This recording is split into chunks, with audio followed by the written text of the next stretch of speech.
Le Seigneur soit avec vous. Évangile de Jésus-Christ selon saint Marc. En ce temps-là, un scribe s'avança vers Jésus pour lui demander quel est le premier de tous les commandements. Jésus lui fit cette réponse, « Voici le premier. Écoute, Israël, le Seigneur notre Dieu est l'unique Seigneur. Tu aimeras le Seigneur ton Dieu de tout ton cœur, de toute ton âme, de tout ton esprit et de toute ta force. Et voici le second, tu aimeras ton prochain comme toi-même. Il n'y a pas de commandement plus grand que cela. » Le scribe reprit, « Fort bien, maître, tu as dit vrai, Dieu est l'unique, et il n'y en a pas d'autre que lui. L'aimer de tout son cœur, de toute son intelligence, de toute sa force, et aimer son prochain comme soi-même, vaut mieux que toute offrande d'holocauste et de sacrifice. » Jésus, voyant qu'il avait fait une remarque judicieuse, lui dit, « Tu n'es pas loin du royaume de Dieu. » Et personne n'osait plus l'interroger. Acclamons la parole de Dieu.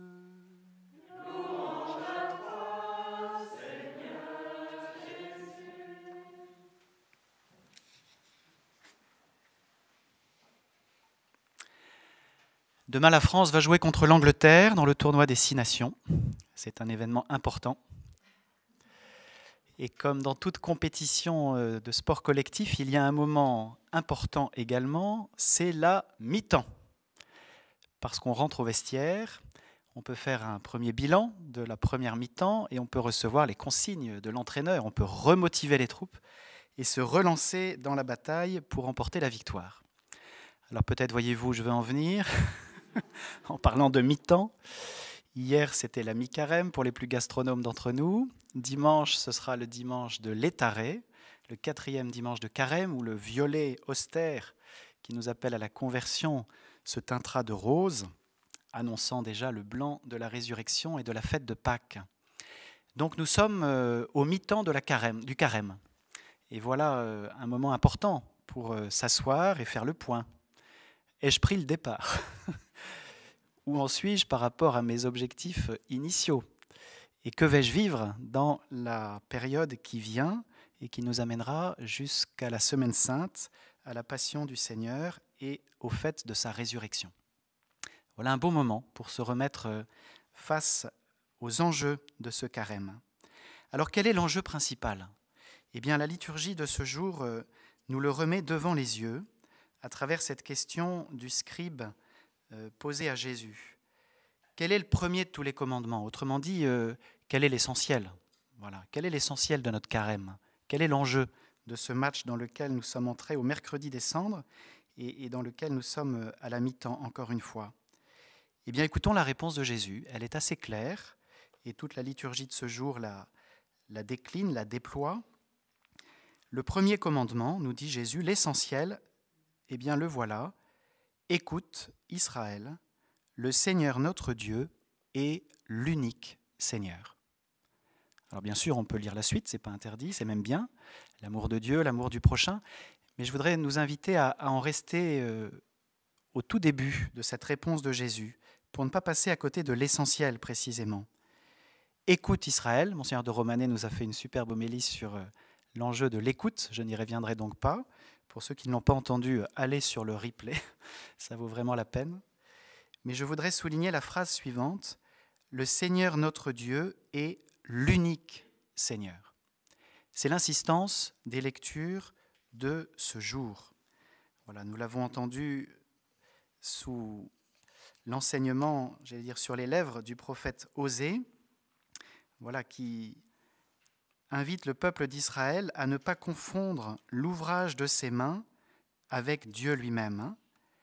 Nous ne dirons plus à l'ouvrage de nos mains, tu es notre Dieu. Vous voyez ce risque de l'idolâtrie dont le peuple d'Israël a dû se détourner. C'est vraiment le point de conversion principal de tout l'Ancien Testament finalement, de passer d'une pléthore de divinités, de plusieurs essentiels, à un unique essentiel, à une relation source avec le seul Dieu, le Dieu vivant et vrai.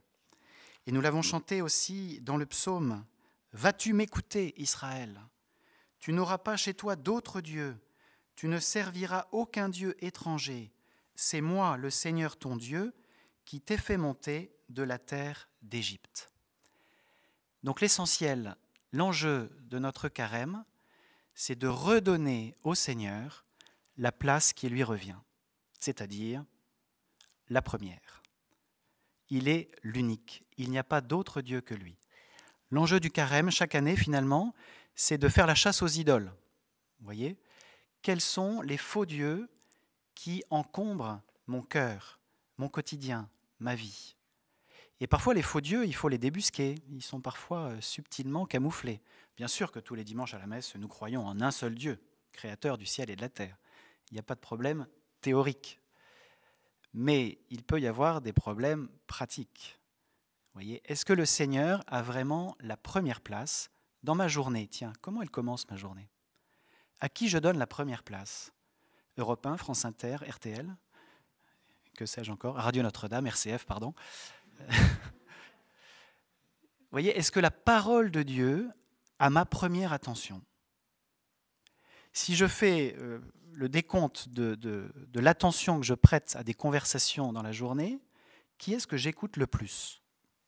Mon mari, ma femme, ça c'est peut-être pas un péché, mais est-ce que j'écoute vraiment en tout premier lieu, et pour mieux écouter mon mari, ma femme et ceux qui m'entourent, est-ce que j'écoute d'abord le Seigneur? Est-ce qu'il est vraiment l'amour source?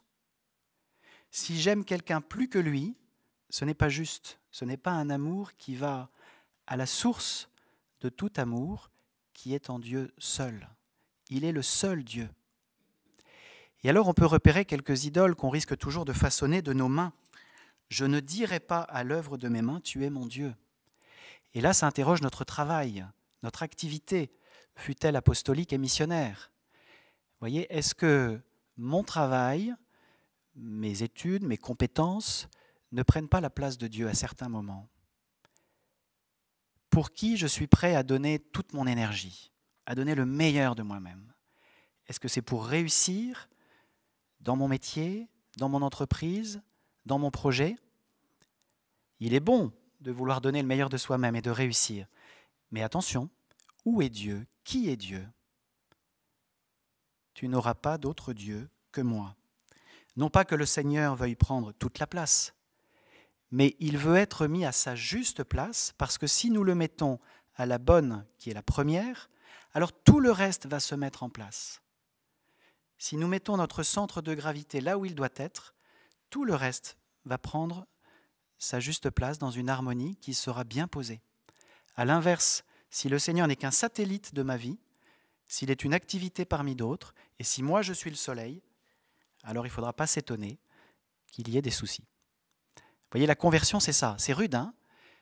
Je me décentre, je ne suis pas le centre de ma vie, le Seigneur est le seul, l'unique, l'essentiel, et si je le mets lui à la première place, alors moi aussi je vais prendre ma juste place, et je vais entrer dans une communion d'amour juste et vrai avec le Seigneur et avec tous ceux qui m'entourent. Chers frères et sœurs, bonne deuxième mi-temps, bonne chasse aux idoles. Le Seigneur est avec nous, il se donne à nous. Laissons-le nous apprendre à aimer. Amen.